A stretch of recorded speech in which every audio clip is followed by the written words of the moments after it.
Hey guys, this is Lala Legacy back with another episode of Air, and we're doing Minagi's route. So, let's just jump right back in. That's two faces. I see. I forgot about the shop's closing time. The reality came as a shock to me. I should have exchanged the coupon for rice early in the day if that was the case. Late for the party. Damn, she was being mean. But it's okay. She looked into my eyes. I have a leftover boxed lunch for times like this. Serious? Yes. She nodded. Ta-da! She took out a brand new lunchbox. It comes with rice plum. No problem. Wow! In my eyes, this girl was shining with an angelic light. Sorry that I keep taking things from you. It's okay. She shook her head. Don't worry about it. She smiled faintly. I see. Well, I won't hold back then. I accepted the box from Tono. Judging from the weight, the food should be more than enough for me. With this, I should be able to keep myself alive until I go to the rice shop tomorrow. I felt really grateful to her. Aww. Oh, Minagi! July 25th. It was morning. When I woke up, the clear blue sky was spread out before me. It was dazzling. I squinted and looked at my surroundings. Boop doop. There was no doubt about it. I was no longer in Misuzu's house.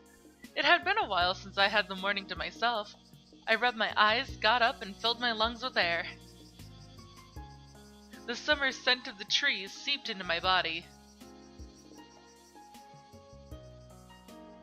I brushed my teeth and got ready to go out. My destination was none other than the rice shop. I had to hurry, because my stomach was going to start growling soon. Looking through the glass wall at the clock in the waiting room, I saw that it was past 10 a.m. The shop should be open by now.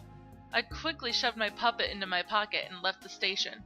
Oh, right, I need to drop by somewhere else first. I recalled my appointment and headed for her house. Misuzu was standing in front of the door. Yo! Oh, good morning! You're late! I thought you forgot about it! Don't worry, I remembered. I owe you too much. A tadpole returning the favor! What the heck is that? It's nothing at all! Let's go! Okay. I walked in the light of the summer sun. Misuzu chattered incessantly during our short walk to school. I just made half-hearted responses. We're here! Hurry up, the bell hasn't rung yet. Okay! I'm going to study hard! Yeah, go for it. Thanks for sending me off! Bye-bye! I watched Misuzu as she ran off energetically while waving at me. When she got out of sight, my job was done. Time to go. I left the school gate. Boop doop. I arrived at the shopping district. It was deserted as usual. But how do these shop owners make a living anyway? I started worrying needlessly. Well, I'm definitely not in any position to worry about them. Gah! What I said inflicted my mental damage upon myself. Crap, I dug my own trap and walked right into it. Hey, now's not the time to be feeling proud of myself. My top priority was to go to the rice shop. The rice shop was at the end of the shopping district as I recalled. I should hurry. After walking less than 100 meters, I was in front of the rice shop. The storefront sign said, Ninuma Sake. They should also have other daily necessities in stock. The store was almost as big as a supermarket. The automated doors opened. Oops. Kya! I collided with an elderly lady coming out of the store. Sorry. Ow! I banged my shin against the cart the woman was pulling. Oh no! What are these? Are these what she bought from the shop? The lady began picking up the heavy bags of rice that had fallen off the cart with an odd hesitance. I observed her, but I counted the number of bags of rice before me. 1, 2, 3. That was the number of bags on the cart. And what should I do? I can't lift them up. 1, 2. That was the number of bags that had fallen from the cart. 5 bags in total. That's buying too much. Does she have a big family? Or is she working in the food and beverage industry? I'm in trouble! The woman, unable to lift the 20-kilo bags of rice, was in trouble just as she said. Let's lend her a hand. I was left with no choice. I couldn't ignore someone in a bind. Lucky for her, I'm in a good mood today. I picked up the bag of rice at my feet. Ugh, it was heavier than it looked. I'm so sorry. She bowed to me repeatedly, ashamed of herself. Don't sweat the small stuff. After all, I was partially to blame for her predicament. However, they were really heavy. I finally managed to get the rice sacks onto the cart. Whew. I shook my numb, reddened hands.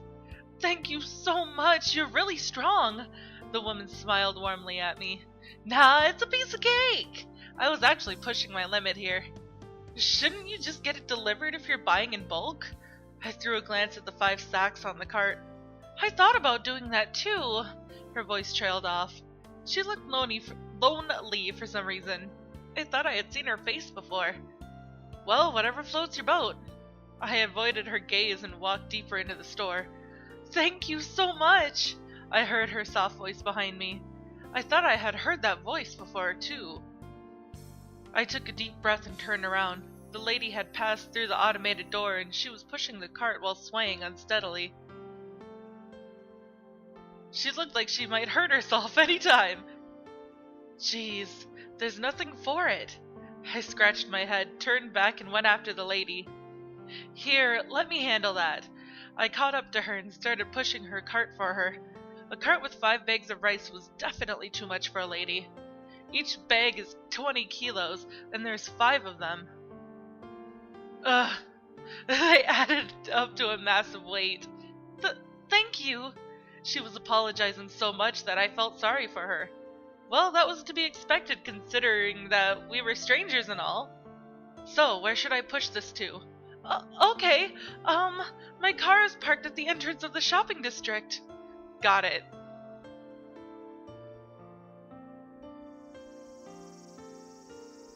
Whew. Is this all of it? After unloading 100 kilos worth of rice onto the car, I wiped the sweat off my forehead. Thank you for helping me. Don't worry about it. What goes around comes around, right?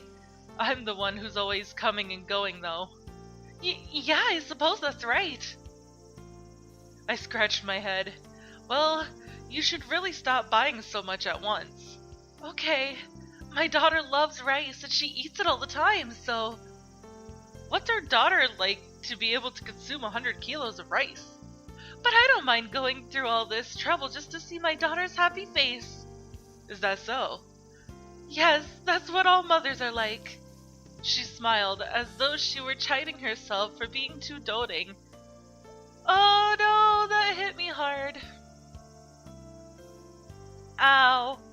My eyes and my nose, because I'm trying so hard not to cry right now.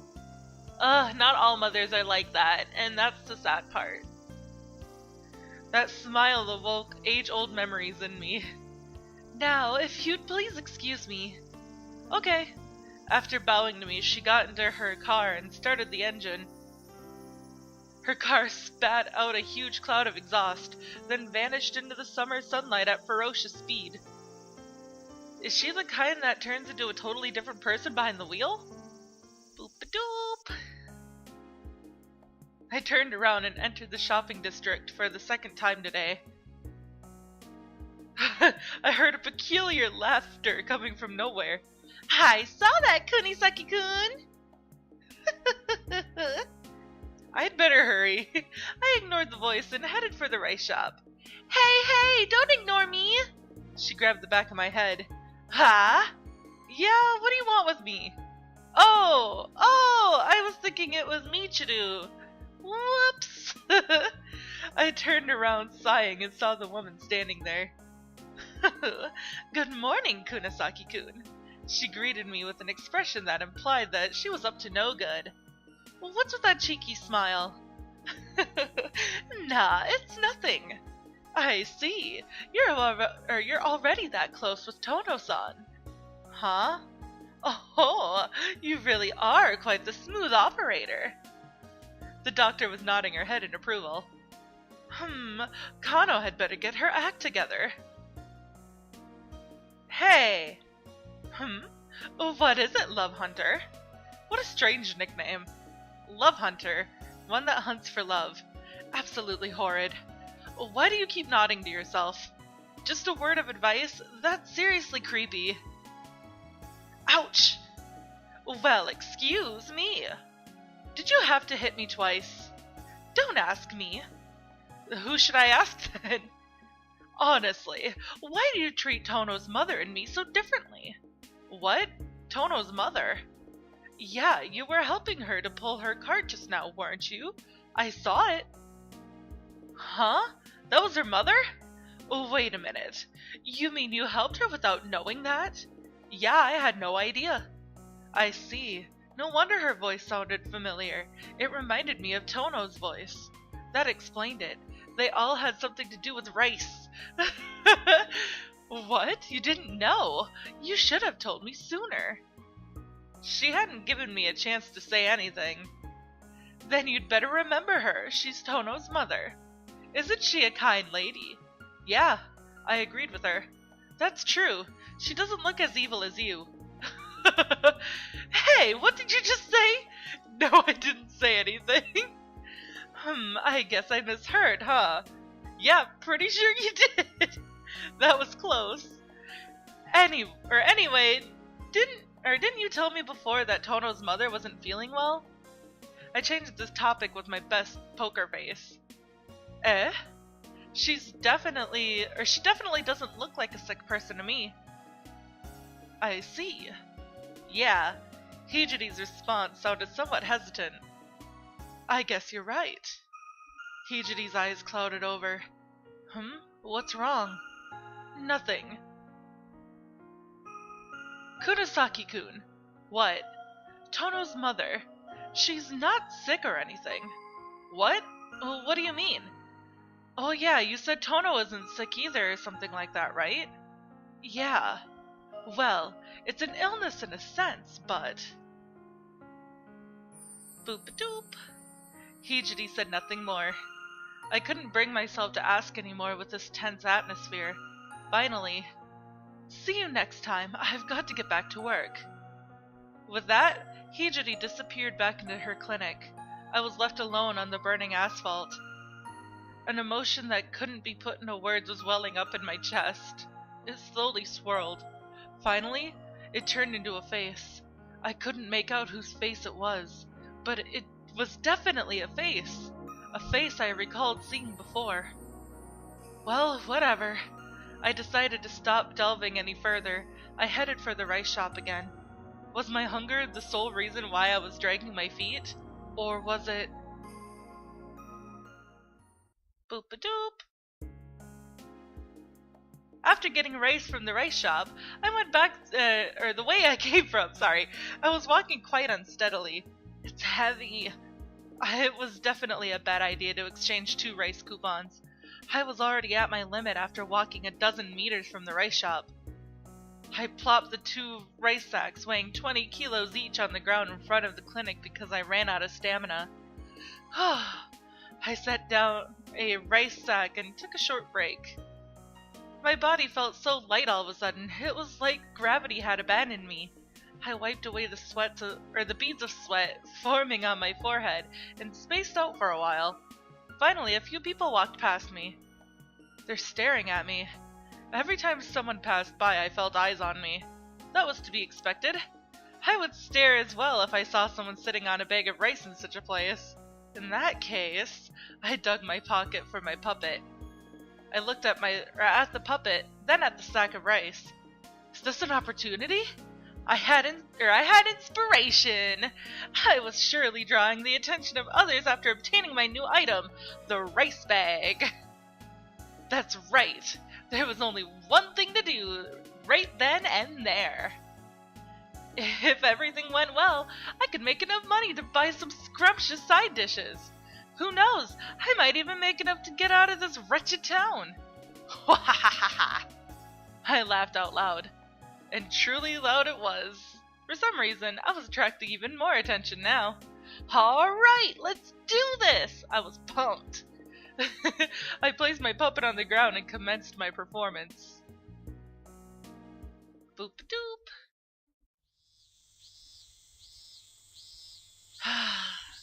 After devoting my attention to my performance for a while, I looked up at the sky and sighed. No way it'll go so smoothly, I grumbled to myself. No matter how much effort I put in, the result was always the same. Why do the passerby disappear after I begin my performance? Was there an invisible will that was stopping me from leaving this town? My imagination ran wild. Let's go back. Dejected, I picked up my puppet and slowly got up. Hey! Kunisaki Yukito! Whoa! What's wrong? Ugh. Don't shout behind me. My heart was thumping wildly. Oh, what are you getting mad about? You should be glad I even bothered to talk to you. She looked displeased. You idiot, that's called scaring me, not talking to me. Don't call me an idiot. Shut up. Stop shouting. She was still surprising me with her outbursts. Oh, my brain's still shaking. Michiru moved her head left and right with quaint little movements. She turned abruptly to look at my hand. What's that? She pointed. What, you mean this? I showed her the puppet in my right hand. What now? What a filthy puppet! This brat! A rather large mental blow had been dealt to me. Hey, let me borrow that for a minute! She forcefully snatched the puppet away from me. Hey, what the hell are you doing? Don't be such a spoilsport! She stared at the puppet with a smile still on her face. Kids will be kids. She was pretty lovable after all, getting so happy over a puppet. The more I look at you, the more tattered you look. Poor you. It must be tough to work for a retarded master. Okay, that's enough. I took back what I said. This brat wasn't lovable at all. Still, I felt annoyed that I couldn't rebut her. I got it! I'll save you from his evil clutches! Huh? This girl's eyes were burning with a sense of justice. See you next time! The thief ran off into the sunlight. Hey, stop right there! I chased after her. However, I couldn't just leave my rice here. Gah. I lifted both sacks onto my shoulders. They weighed about 40 kilos in total. It took me quite some strength to walk a single step. Nevertheless, I chased after the girl. Why did I have to deal with this shit? The wind of midsummer chilled my eyes. Boop-a-doop. I'm here! Well, wait up.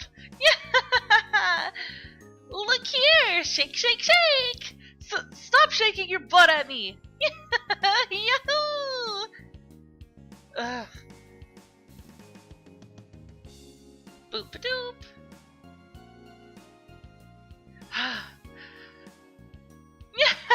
You admit defeat? You ass! Don't come so close to me to say that. I can't come close to you. Alright, I'll go far away. Huh? No! Boop-a-doop.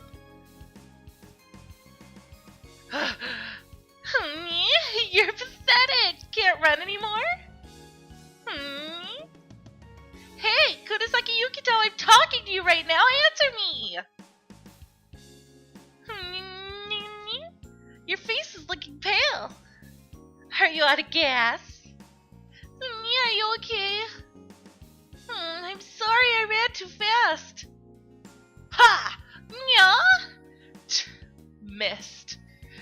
Damn you, Kunisaki Yukito! You tricked me! Quiet, you. I don't want to hear that from you. I won't fall for the same trick again. You useless idiot.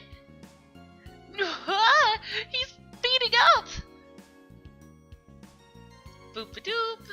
Boop-a-doop.